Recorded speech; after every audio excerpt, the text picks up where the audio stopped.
you, what is God? God is a what? A consuming fire. So we begin to understand what the fire is. The fire is whom? God, according to this. Now you're saying, is God then a bunch of flames of fire? No, we're going to notice that God is fire in a specific sense. Now go with me to Hebrews 12, 28 and 29, where this verse, Deuteronomy chapter 4 and verse 24, is quoted in the New Testament. Hebrews chapter 12, verses 28 and 29.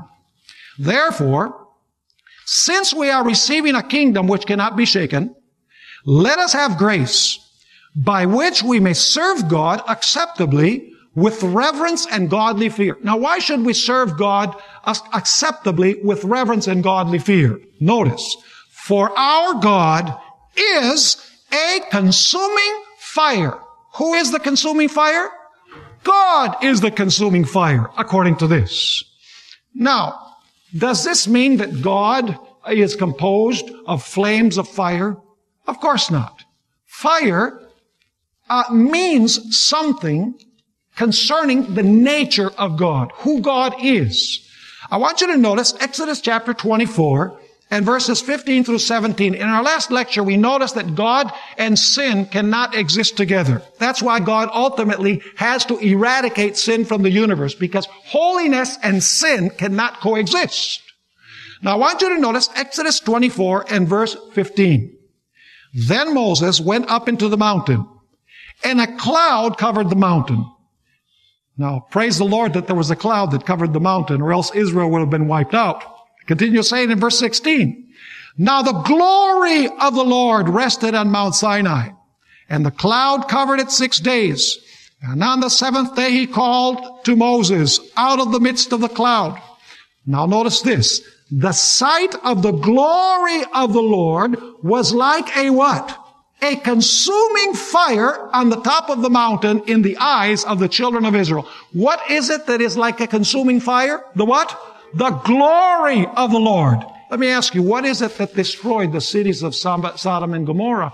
The fire and brimstone that fell from heaven was a manifestation. For a moment, God withdrew the veil that covered him from Sodom and Gomorrah, seeing him, and immediately the cities were totally destroyed.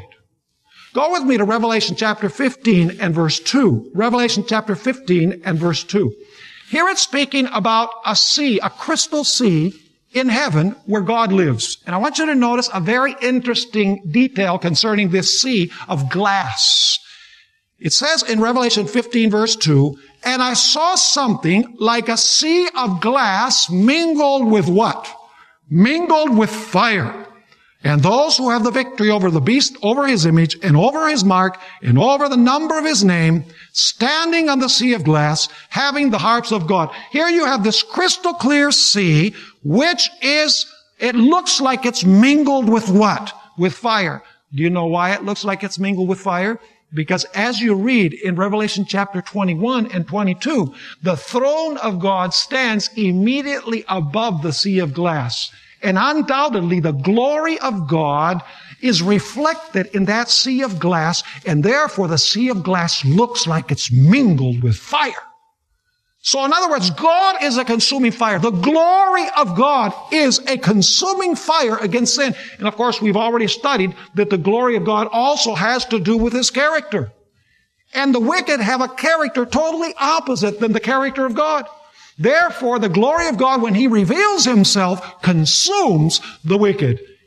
Now let me ask you, if God is the consuming fire, and the consuming fire is the glory of God, how long has God had this glory?